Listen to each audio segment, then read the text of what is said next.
Welcome to the InterMarket Analysis video update. This is a video that I do every week where we look at some different things. First of all, we look at the valuation of the S&P on a historical basis as well as looking forward.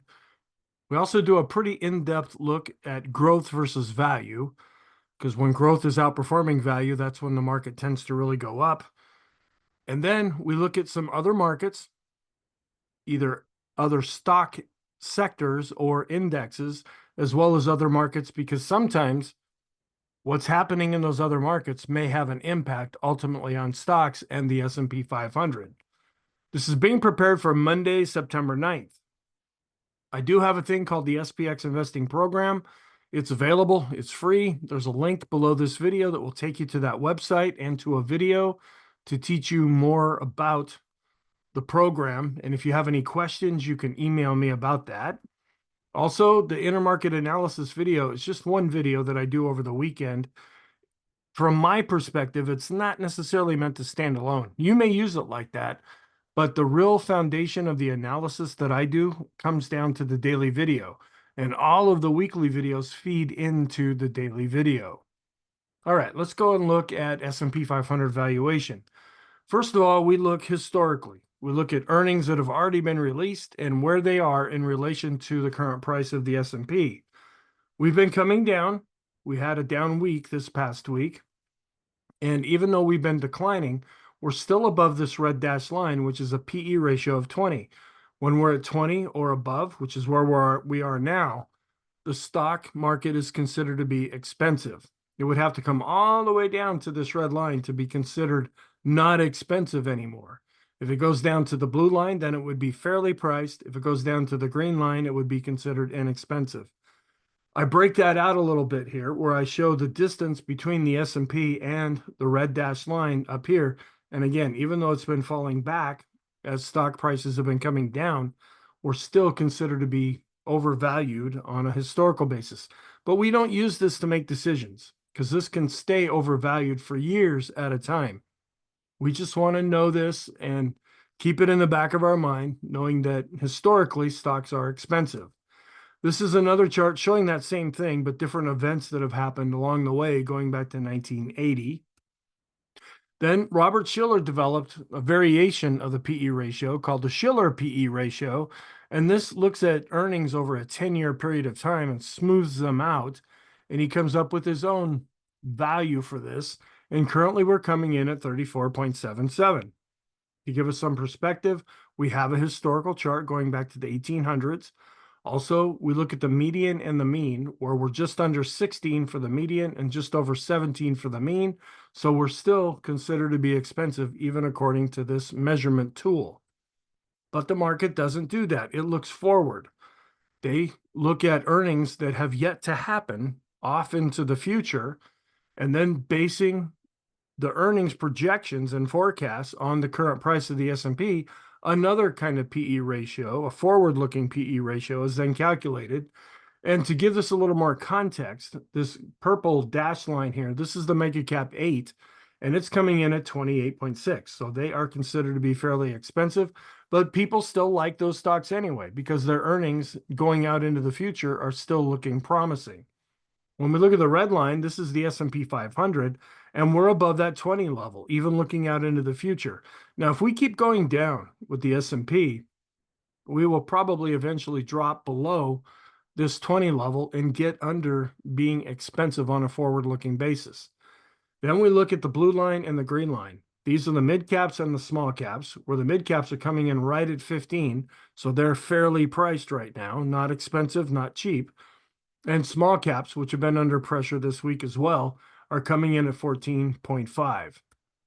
Then we look at growth versus value. First of all, we have just a chart of pure growth here, where we're in an uptrend, but it has been pulling back. And you're going to hear a lot of that in this video. We also look at value all by itself. It had been going up, it's in an uptrend, but it also was under pressure. When this becomes most useful for us is when we do ratios between the two. When growth is outperforming value, we see this ratio going up, as it was doing, but now it's really starting to pull back. Then we look at an inverse of that same ratio, showing how value was underperforming growth, but now starting to bounce back up.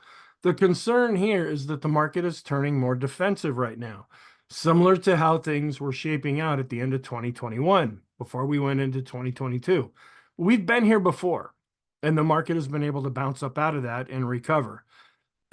We just want to watch this and see it as it develops, and then look at other charts that we follow along on a daily basis to see, okay, are we turning more negative? Are things getting more defensive? Or does it look like this is just some profit taking place during a weak seasonal time of the year? And once this is over, then we'll be able to bounce up out of that. We went through a very similar thing like this in 2023. We hit a high in July, just like we did this year.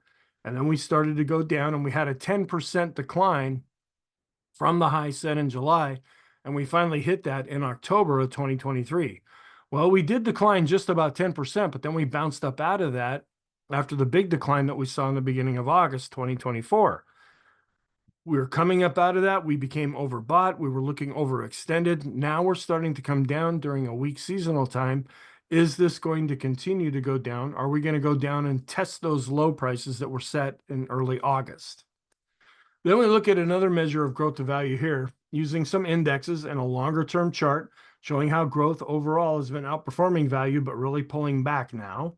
Here's an inverse showing how value was underperforming, but bouncing back up lately.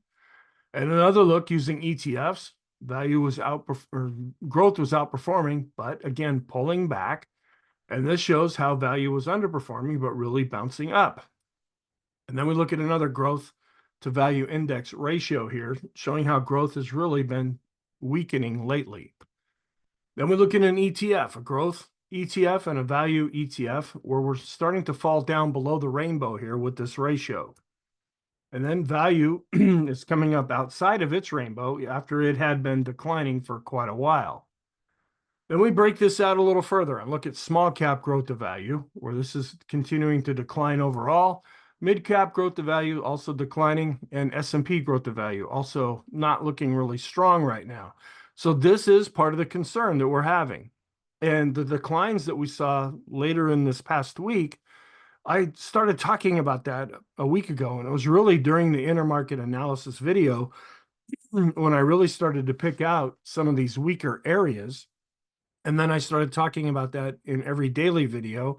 And then it started to be played out as we got into Thursday and Friday's session. We also keep an eye on inflation. We're going to get CPI and PPI this week, so there'll be some adjustments to that. One area that we look at is the commodities, the CRB index, and this is a monthly chart showing how it's going down below the moving average. So this suggests, at least when we use commodities to measure inflation, that that's not a problem. We also do a ratio between inflation and deflation down here, where this continues to decline. It's actually more deflationary. We look at the CRB index, which is just starting to cross over negative now on the daily chart. It's not quite there on the weekly chart, but we're really pulling back now, falling underneath both moving averages. So this is looking more negative. And we keep an eye on the Baltic Dry Index, and it's just going sideways now. This is another attempt to measure inflation. When this is going up, that means it costs more to send products around the Baltics. When this is going down, as a general rule, then it's more deflationary, but we're just chopping around right now. Then we just look at some other markets to get an idea of what's going on. Well, aluminum is it's really pulling back now, but it's still barely in an uptrend, with the 50-period moving average slightly above the 200-period moving average. And then corn is in a downtrend, and wheat is also in a downtrend. This is more deflationary. Fertilizer going up a little bit, but not really breaking out all that much.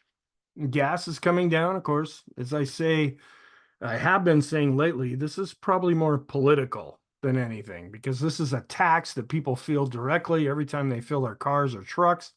And they want to keep gas going lower, because if gas prices are high about the time the election rolls around, there's more desire to get rid of whoever's in there and put somebody else in.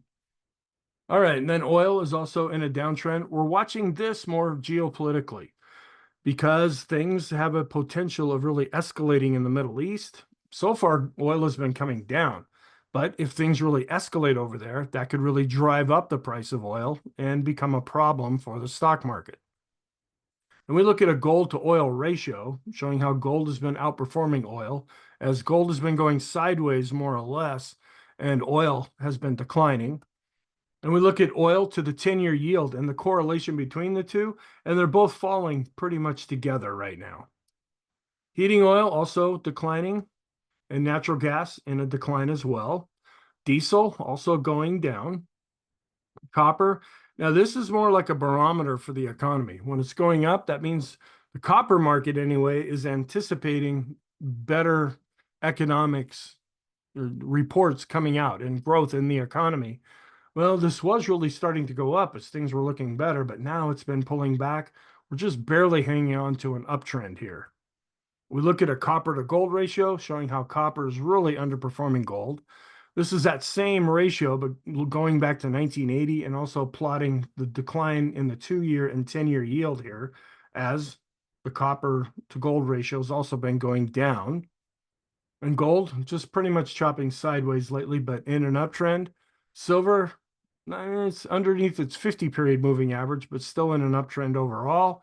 Then we look at the closing price for gold on top, closing price for silver, and then we see that there's a pretty strong correlation between gold and silver, which makes sense. But here we can actually look at a chart and go, yeah, they're correlating with each other right now. We look at a gold to silver ratio on top, and we compare that to the US dollar index down on the bottom. And we see that there's a pretty strong correlation between the two going on right now. And this can help us see the interplay between precious metals and currency and interest rates, because all those things feed into what's happening and ultimately will drift over into stocks. All right, the dollar, which is in a downtrend right now, which tends to be more positive for stocks. And here's a longer term look where we're breaking below this downward sloping trend line here. That's also showing that the dollar has been weaker. We look at the euro against the dollar, and then we look at the Japanese yen, the euro, and the dollar all here on the same chart. And then I have breakout charts of all these different things showing how the euro is outperforming the dollar right now. Japanese yen, just about ready to see a golden cross here. Not quite there yet. We're seeing a lot of strength in the yen. And right at the end of July and into early August, this is what caused a lot of the meltdown that we saw. It was a very short-term meltdown, but everyone was sure going crazy about it, with the VIX going to 65. And well, a lot of that was caused by the Japanese yen really rising against the US dollar. Well, it's continuing to do that, but it doesn't seem to be in panic mode right now. And we look at the British pound, which is also in an uptrend compared to the dollar. And we look at some different index ratios. And I do show this in the daily video where we're going down both with the S&P 500 weighted index, that's the bar chart, and the red line, which is the equal weight. What we look for here is when the red line is above the bar chart, that means the equal weight, we're seeing more broad participation across the S&P 500. When this is underperforming, that means that it's the big mega caps that are really driving things higher. And we look at another ratio. When this is going down, that means the equal weight is underperforming. Well, now it's starting to go back up as we're seeing some weakness in the bigger stocks right now. And we look at a ratio between stocks and commodities, showing how stocks are outperforming. Now, even though stocks have been under pressure and we're starting to see a downtrend, commodities have been going down even more. And that's why we see this ratio continuing to go up. Here's an inverse of that, showing how commodities are underperforming stocks. We look at the NASDAQ 100, which is starting to really underperform the S&P 500. And this is a concern to a lot of folks. The NASDAQ 100 is where the mega cap stocks are, the ones that everybody loves and talks about, like NVIDIA and Google, Microsoft, Apple. Well, they're also in the S&P 500, but the S&P 500 is more diversified and there's more stocks. There's 503 stocks in the S&P 500. So when you compare the two with each other, this going down is not really all that encouraging, but this has been developing now for quite some time. We look at the S&P 100, which is now underperforming the S&P 500. So the bigger stocks are underperforming the rest of the S&P. The NASDAQ is underperforming the S&P. So really, even though the S&P is under pressure right now, it's holding up a bit better, especially when you compare it to the NASDAQ 100 and here to the NASDAQ itself.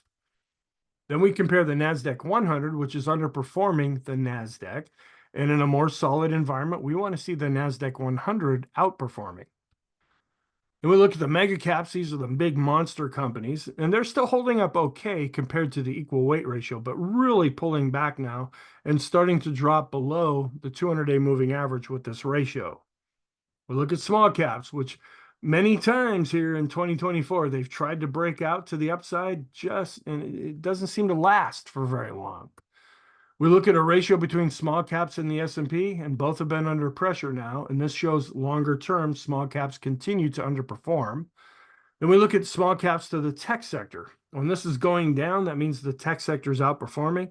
Well, this going back up. It's not that small caps are doing great. It's that the tech sector has been under a lot of weakness lately. And then we look at the biggest software companies, just chopping more or less sideways, but still in an uptrend. We look at the robotics and AI ETF, really seeing some weakness coming down to the lower end of the rainbow. But when we compare it to the tech sector on a ratio basis, it's pulling back, but it's holding up better right now than the tech sector. Mega caps also pulling back and starting to drop below their 50-day moving average. Now, we've been down here before, and we've been able to bounce up off of that. What we're going to be watching for in this chart, are we going to come all the way down to the 200-day moving average and possibly find support there? We did that back in 2023 when we really declined about a year ago. And then we've seen a few declines since then. And we're wondering if something like that's developing right now. The Wilshire, a daily chart here, a broad market index. I was really watching this on Friday because we were camped out right at the 50-day moving average. Well, we fell down below that, and that just shows some more broad market weakness. Here's another broad market measure. We also fell down below the 50-day moving average as well. I was also watching this in Friday's session. And then we look at the advanced decline line, where we're coming down but still positive with NYC common stock, the S&P coming right down to the moving average with the mid caps and actually dropping below the moving average when we look at the small caps. Dow Jones Composite Average, which looks at the Dow, the transports, and the utilities. And the Dow set an all-time high just a week ago, but it's been really pulling back. The utilities have been really the source of the strength when you take all three of these together. But even all of this has been pulling back lately. Look at low volatility stocks. See how this is really going up. These are more defensive in nature. And so when we see this really breaking out, that makes us a little bit nervous here. But when we compare it to the S&P, it has been underperforming, but see how it's bouncing up lately. This suggests that the market may be becoming more defensive because there are money managers out there, and there are mutual funds and there are ETFs. They can't just jump into cash like you or I can as individual investors. They have a mandate or a prospectus that says they have to be invested at all times. And so they're like, okay, where can I put my money where it might lose the least? And they go into more low volatility stocks if we're becoming more defensive. And that's why we're seeing this ratio going up. And that's why we see this concerning us a little bit right now.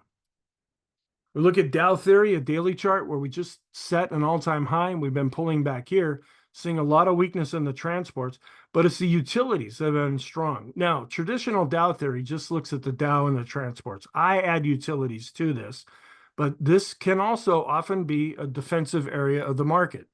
Now, you could say because of electric vehicles, because of Bitcoin and crypto mining, and because they're taking down all the dams all around, how are we going to get electricity? That's suddenly making utilities a growth area instead of a defensive area.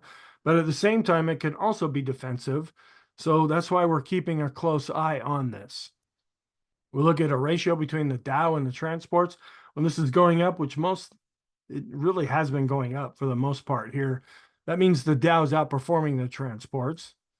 And we look at the relationship between the S&P and the transports. It's fairly strong right now. And it doesn't mean they're going up or down. It means they're going up or down generally in the same direction at the same time. We look at a ratio between the transports and the S&P. It's flattening out here just a little bit after really underperforming for a lot of going back into 2023 and into 2024. The transports themselves pretty much been chopping sideways. They have a kind of a high end of the range and a lower end of the range. Even though they're pulling back and holding up a little better now, we're wondering if we're going to work our way down to the lower end of this range. And then here's a new idea behind Dow theory, where instead of using the Dow, we look at the S&P. Instead of using the transports, we look at the NASDAQ. And we're seeing more confirmation here, weakness across the board. And then we break this out a little bit further, and this is actually a little bit more negative. Instead of using the S&P, we use the equal weight S&P, and that's coming off of setting an all-time high, also just about a week ago, but it's now been pulling back. Then we look at an equal weight version of the QQQs, or the NASDAQ 100. It's coming down and actually coming back to these previous highs. It's showing more weakness right now when we compare it to the equal weight S&P. That's a little bit of a concern to us. The FANG index dropping below its 50-day moving average, still above its 200-day moving average. When we declined in early August, we came down to the 200-day moving average.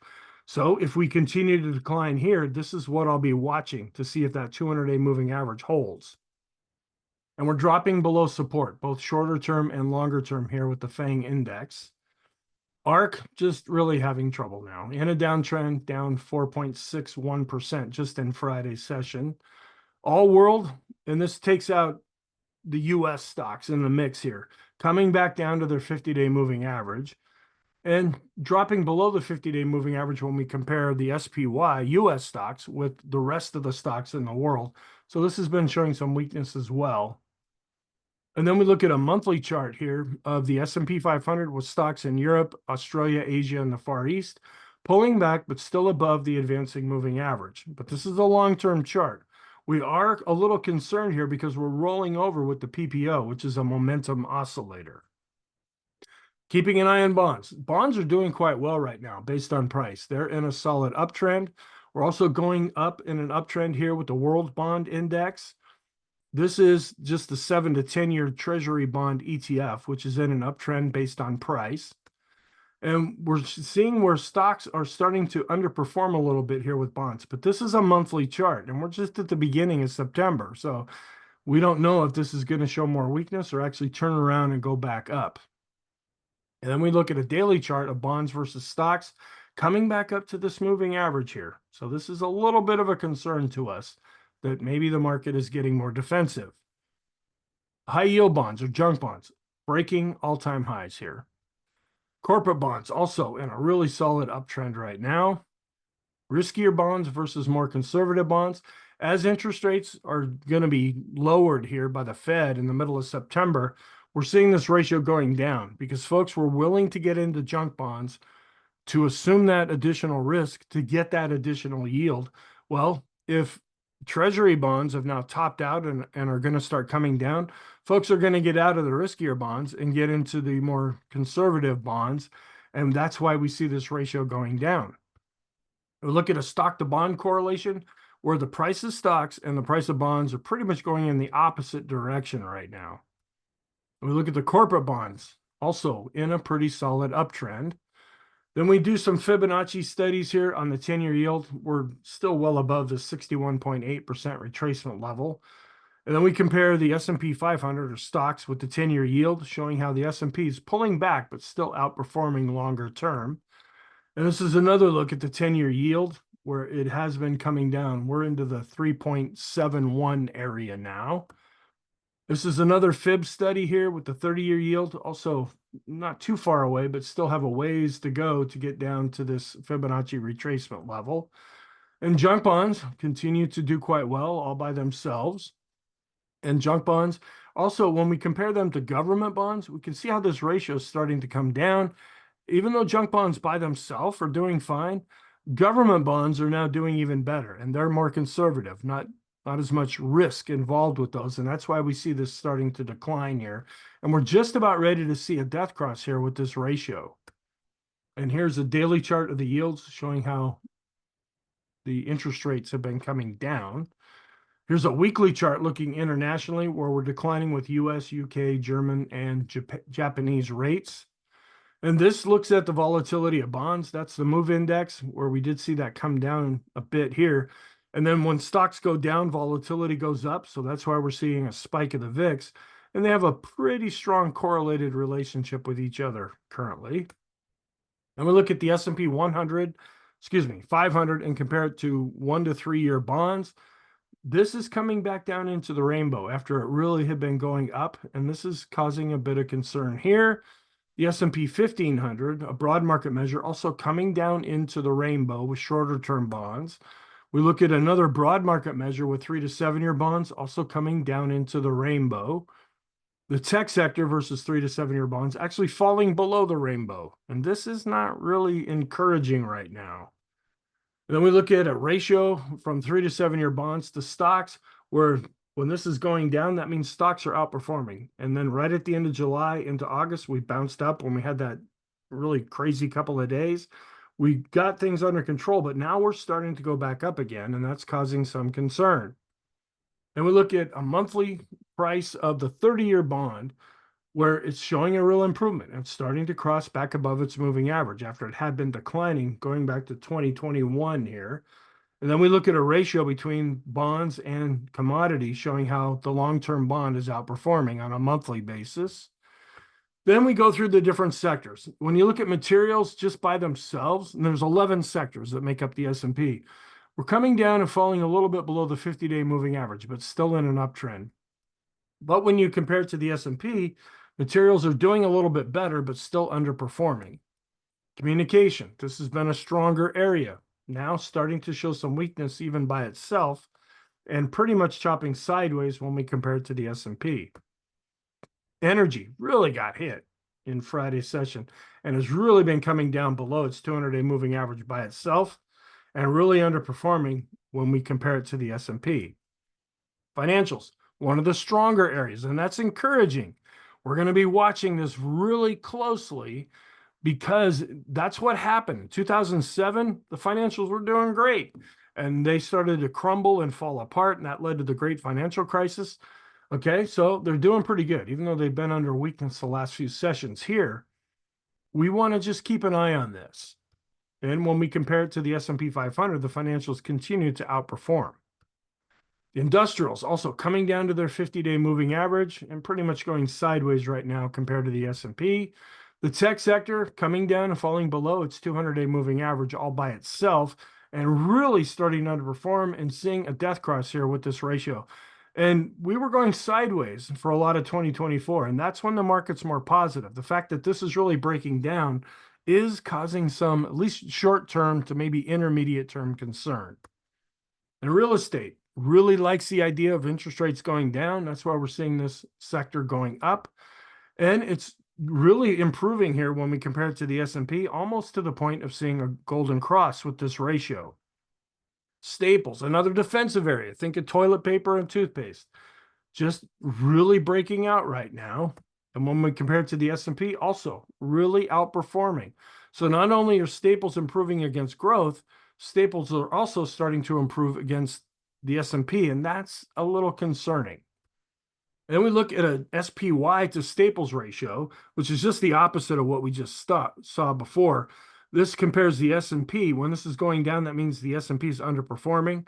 That means staples are outperforming. So we're just watching this. We're waiting to see, because notice how we came down here and all these lines started to roll over. Well, we haven't quite started to do that, at least yet, even though we're breaking down below the rainbow. If we can bounce back up into this without doing a lot of damage to these lines, that would be good. But if we continue to fall and see these lines begin to roll over, that's going to turn things more negative. And we look at utilities also just coming off of setting recent highs here and really doing well when we compare it to the S&P. And here's the S&P to utilities ratio. When this is going up, that means the S&P is outperforming. Well, now we're starting to go back down. So the S&P is underperforming. And here's healthcare, another defensive area, really looking pretty solid all by itself, even though it's had a couple of days of weakness. And starting to show some real improvement. Another defensive area here. And this is another cause of concern. And discretionary, the thing that makes life fun. Really bouncing up lately, but now it fell back down under its 50-day moving average and still in a downtrend when we compare it to the S&P. Semiconductors, a huge part of the tech sector, falling below its 200-day moving average. And then we do a ratio of energy to tech. When this is going down, that means energy is underperforming. And as much as tech has been under pressure lately, energy's been even under a little bit more pressure in 2023 and into 2024. When we look at growth versus more conservative bonds, we saw this really coming down and then started to bounce back up. Now it's starting to fall again. Another reason for concern. The tech sector to the 10-year yield, showing how tech sector is still outperforming this way. And this shows how the 10-year treasury yield has been underperforming the tech sector. Not really telling us all that much right now. And discretionary to staples, showing how discretionary is underperforming staples. This, you could think of this as growth versus value. And then staples are starting to outperform discretionary, and that's more defensive for the market. Looking at gold to the dollar, where gold really hasn't, it's been chopping sideways, but the dollar's been weak lately, and so it's starting to break out with this ratio. And we look at the S&P to gold, or gold to the S&P ratio, breaking out a little bit here, but really choppy in 2024. Even though gold's been doing well, for most of 2024, the S&P's been doing well. And so when you compare the two with each other, there's no real decisive winner right now. And high leverage loans. Now, this is more encouraging because we're still in a solid uptrend, and we've been in an uptrend since the beginning of 2023, and we barely pulled back in Friday's session, and we're still above the 50-day moving average. This is like another measurement of the economy because these are very risky loans. And if the people that get into this ETF were concerned about those loans not being able to be paid, this ETF would not be going up. It would be going down. So this is more encouraging that maybe what we're seeing developing right now is only going to last for a period of time. It's not necessarily going to switch over into something long term. And the NYSE composite coming off of setting a recent all-time high. The broad market's actually holding up fairly well, and we're not back down to the 50-day moving average yet. So this is also encouraging. And all stocks falling a little bit below their moving average here. Those are US and international stocks together. Emerging markets still in an uptrend, but pulling back recently. And the Japanese Nikkei also, after coming back and just causing a lot of problems earlier in the month, it's off of its highs, but holding up fairly well. And micro caps, the real small companies, coming down to their 200-day moving average, but still in an uptrend.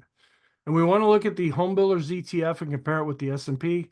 We had been seeing a divergence here, but that's pretty much worked itself off lately. So we're really not getting any insight from this.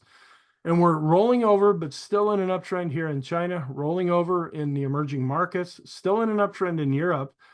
Japan might be in the process of rolling over, and the US might be in the process of rolling over. This is a longer term chart with a longer term oscillator on here. So it takes longer for this to cross, either positive or negative. Bitcoin in a downtrend and just kind of waffling sideways to down these days.